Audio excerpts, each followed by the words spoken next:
Hi guys, this is gonna be another unfortunate video that I was totally not expecting to make, but we unfortunately lost Dixie the other night, and I didn't vlog any of it because everything, it kind of happened really fast.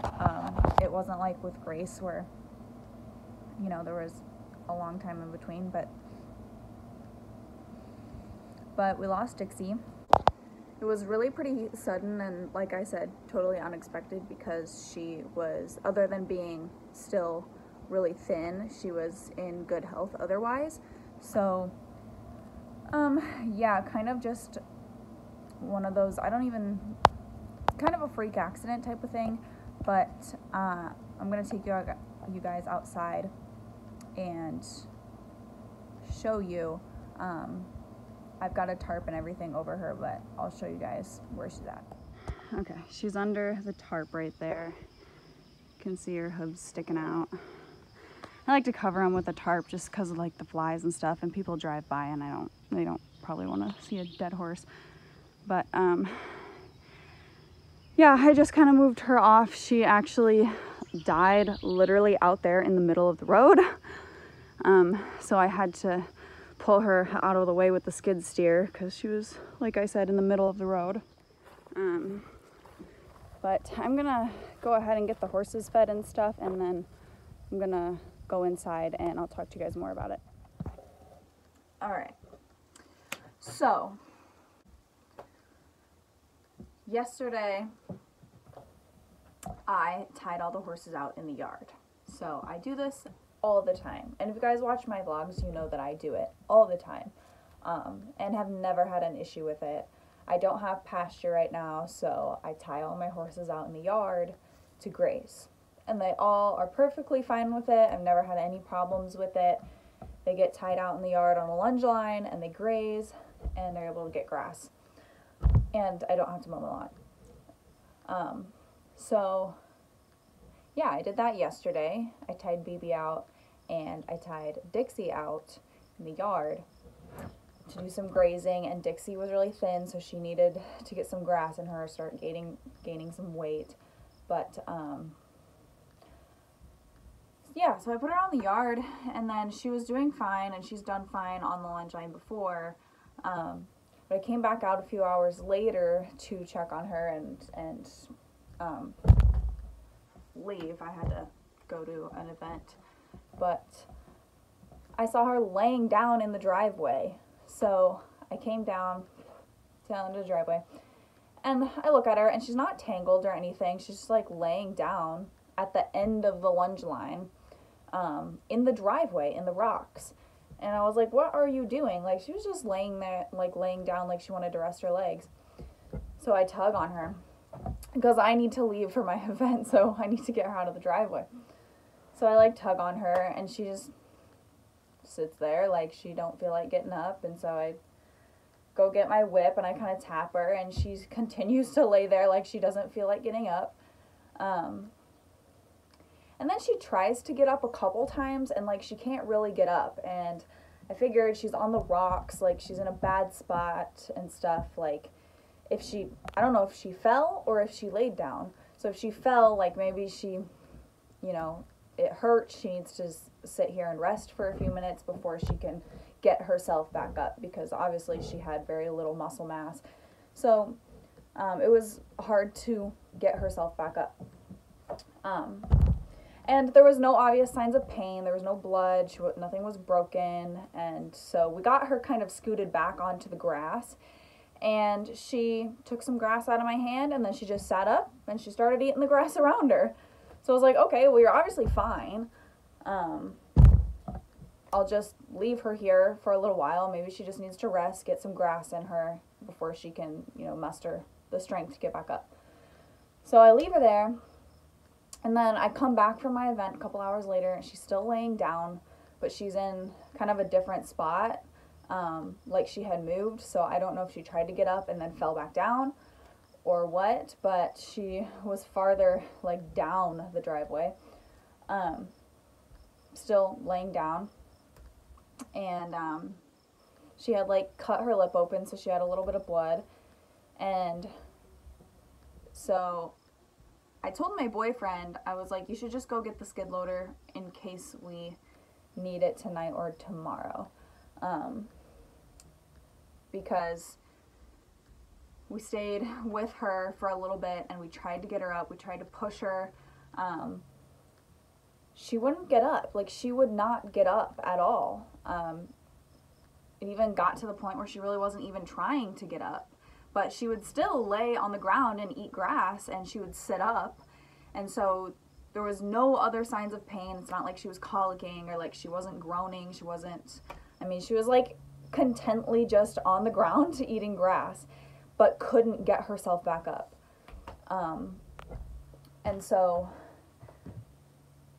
she'd been there for a few hours at this point, probably 4 or 5 hours. And so I'm like, well, it's getting late, and I'm worried that if she lays down for a long period of time, like, her legs are going to fall asleep, and then she literally won't be able to move them or anything, or they're going to get stiff and she won't be able to move them to get herself back up. So my boyfriend brings the skid loader over, and now I would never recommend anybody to ever do this. It's probably not one of my proudest moments, but we literally lifted her up with the skid steer, and thankfully she was not spooked by it at all. We literally drove it right up next to her, and she was just laying there like, okay, what are you doing? She didn't freak out. So we were very carefully, very slowly, we got a strap under her girth area, and then a strap under her flank, and we literally lifted her off the ground with the skid steer. To the point her legs were barely touching the ground, like her hooves were barely touching the ground. So I told him to lower it a little bit to see if, she would stand. She wouldn't even stand. Like, she wouldn't even try to stand, try to put her legs under her at all. So I was like, what is going on? Like, what is wrong with her? I don't understand. Like, there's nothing wrong with her. Why is she not putting her legs under her to stand back up? And for a second there, she did actually stand on her back legs. And then a second or two went, and she slowly just started to fall back over. And then the straps caught her.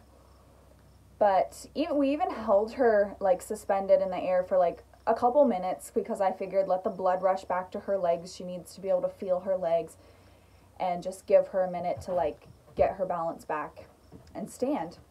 And she never would. She wouldn't stand.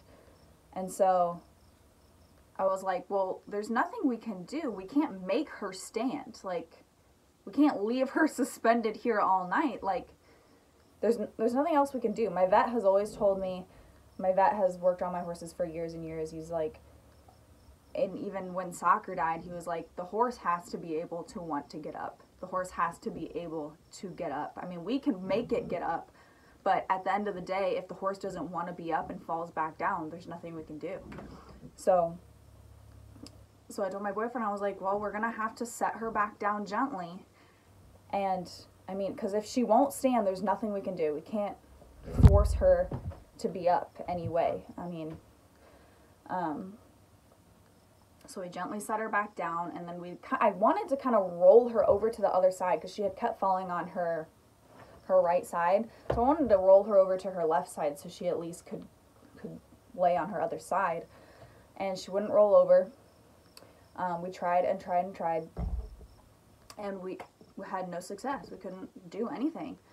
So I had no other choice. I called a couple of vets' offices, and I talked to the one livestock vet at the local clinic here, and he said, he wasn't super worried about it if she wasn't showing any signs of immediate pain, she wasn't showing she was in pain, agonizing, moaning, or anything like that. I said, no, she doesn't act like she's in pain at all. She's sitting up, she's eating grass, I don't know why I can't control her legs. which she could control her legs, because she would like put them out in front of her and then try to push off her legs to get up and fall back over. So after talking with him, he was like, I think that she would be fine to wait until the morning. I mean, we could come out tonight, but it's going to be like 11 o'clock at night, and it's going to cost you $100 or $200 more. If she's eating and seems okay, then we can do it in the morning. And so I was fine with that. You know, it's not like she was bleeding out, and she wasn't like groaning like she was hurting at all. So we left her there. She ate grass, and then this morning I came out, and she was like in the middle of the road, you guys. Like, not our lane. We have a private lane that comes to our driveway, and then it goes down to one other farm next to us. So it's not like she was actually out on a gravel road, but she was like in the middle of our lane at the end of our driveway. So I knew she had obviously tried to get up a couple more times throughout the night and like made her way to the gravel again. And I found her this morning, and her lips are all cut up because she tried to get up a couple more times while I was standing there, and every time she would bang her lip on the gravel, and I don't know why she was doing that, but she was all like cut up on her lips, and at this point she was just like kicking her legs around because she was uncomfortable laying on the gravel. So I called the vet again, and I was like, yeah, you need to just come out, and we're gonna have to put her down. There's nothing else we can do. I don't know what else to do. There's nothing wrong with her other than she can't get herself up. And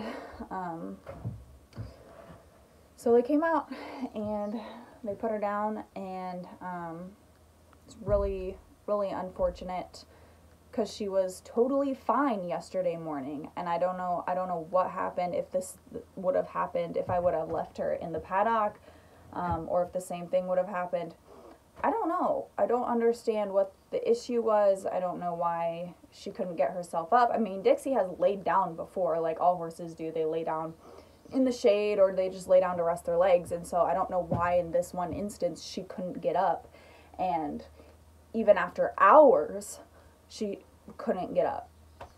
And so I don't know what the deal was, but she was probably just going to lay there until she died, and obviously wasn't going to make her do that. So we just did the humane thing and put her to rest. So we're gonna bury her this afternoon, and I really hope this string of bad luck ends soon, because I don't want to lose anybody else. So I'm gonna go figure out, well, I know where I want to bury her at, but I need to remove a fence panel and stuff, so I'm gonna go do that.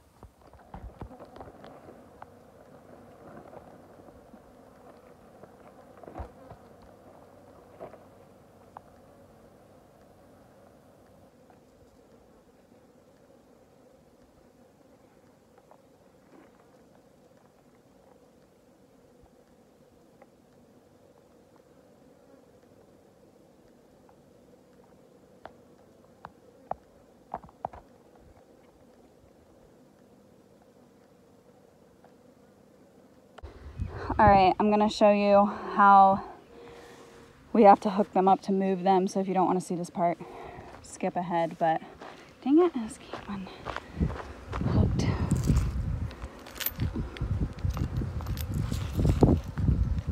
But this is basically how we have to do it. So I've got her front legs figurated together with the chain on that side, and then her back legs as well. And so when he comes to dig the hole, he's going to bring an excavator. So when he comes and he's going to dig the hole, he digs the hole to put her in it. We'll basically just lift her up like this. And it's kind of a little bit gruesome to watch, but it's the easiest way to move them, to where you don't have to drag them. You can actually lift them up off the ground. So just wanted to show you guys that in case you ever have to do this in the future. All right, guys, we were able to get Dixie buried. I actually wasn't even out here when they got here and dug the hole and filled it in, so I didn't get any footage or anything, but there's the chain, and they put her, looks like they just put her right here next to Grace. So Grace is like back right here, and they put Dixie here. So yeah, we'll probably just have to smooth this out, but that shouldn't be a problem. But yeah, it's in a better place now.